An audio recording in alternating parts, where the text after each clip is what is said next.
മട്ടന്നൂരിനെയും ഇരിട്ടിയെയും ഇളക്കി മറിച്ചുകൊണ്ടായിരുന്നു DK ശിവകുമാറിന്റെയും UDF സ്ഥാനാർത്ഥി K സുധാകരന്റെയും mass entry.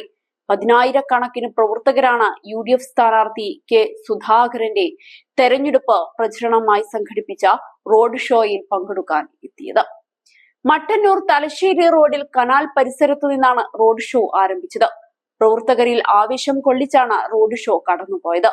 വഴിനീളെ പ്രവർത്തകർ മുദ്രാവാക്യം വിളികളും ബൈക്ക് റാലികളുമായി ഒപ്പം കൂടി. കാറാട്, നടുവനാട്, പെരിയമ്പത്തിൽ, വെളിയമ്പ്ര എന്നിവിടങ്ങളിലൂടെ പര്യടനം നടത്തിയാണ് റോഡ് ഷോ ഇരിട്ടിയിൽ സമാപിച്ചത്. ലോക്സഭാ തെരഞ്ഞെടുപ്പിൽ രാജ്യത്തൊരിടത്തും BJP തരംഗമോ മോദി തരംഗമോ നിലനിൽക്കുന്നില്ലെന്ന് കർണാടക ഉപമുഖ്യമന്ത്രി DK ശിവകുമാർ പറഞ്ഞു.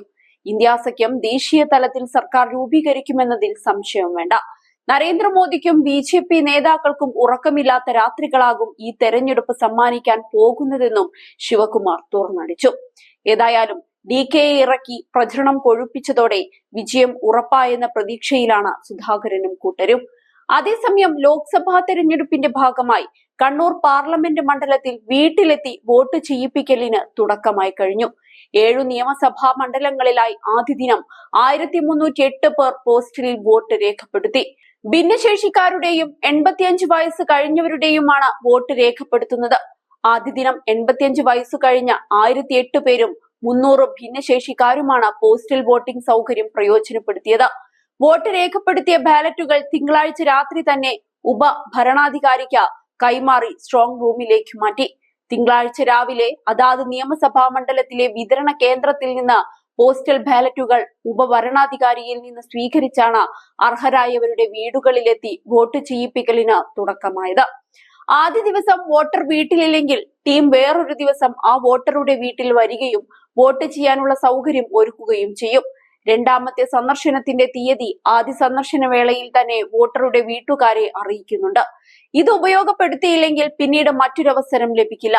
കണ്ണൂർ പാർലമെന്റ് മണ്ഡലത്തിലെ 7 നിയമസഭാ മണ്ഡലങ്ങളിലായി 10,960 പേരാണ് പോസ്റ്റൽ ബാലറ്റിന് അർഹരായിട്ടുള്ളത്. 7 നിയമസഭാ മണ്ഡലങ്ങളിലായി 149 ടീമുകളായാണ് വോട്ട് ചെയ്യിപ്പിക്കുന്നത്. ഒരു ടീമിൽ 2 തെരഞ്ഞെടുപ്പ് ഉദ്യോഗസ്ഥർ, ഒരു വീഡിയോഗ്രാഫർ, പോലീസ്, സൂക്ഷ്മ നിരീക്ഷകർ എന്നിവരുണ്ട്. കൂടാതെ സ്ഥാനാർത്ഥികളുടെ പ്രതിനിധികൾക്കും ഇവർക്കൊപ്പം പോകാം. ഇതിനിടെ മുതിർന്ന പൗരന്മാർ, ഭിന്നശേഷിക്കാർ എന്നിവരുടെ പോസ്റ്റൽ വോട്ടിംഗ് ക്രമീകരണം ജില്ലാ കളക്ടർ അരുൺ K വിജയൻ വിലയിരുത്തിയിരുന്നു. നിയമസഭാ മണ്ഡലം സ്ട്രോങ് റൂമുകളിലേക്ക് വോട്ട് രേഖപ്പെടുത്തിയ ബാലറ്റുകൾ മാറ്റുന്നതാണ് കളക്ടർ എത്തി വിലയിരുത്തിയത്. കണ്ണൂർ നിയോജക മണ്ഡലത്തിലെ municipal higher secondary school, Azhikode മണ്ഡലത്തിലെ പള്ളിക്കുന്ന് ഗവൺമെന്റ് വനിതാ കോളേജ്, തളിപ്പറമ്പ് മണ്ഡലത്തിലെ ടാഗോർ വിദ്യാനികേതൻ എന്നിവിടങ്ങളിലെ സ്ട്രോങ് റൂമുകളിലാണ് കളക്ടർ പരിശോധന നടത്തിയത്. നിയമസഭാ മണ്ഡലത്തിലെ വിതരണ കേന്ദ്രത്തിൽ നിന്ന് പോസ്റ്റൽ ബാലറ്റുകൾ ഉപഭരണാധികാരിയിൽ നിന്ന് സ്വീകരിച്ചാണ് അർഹരായവരുടെ വീടുകളിലെത്തി വോട്ട് ചെയ്യിപ്പിക്കുന്നത്.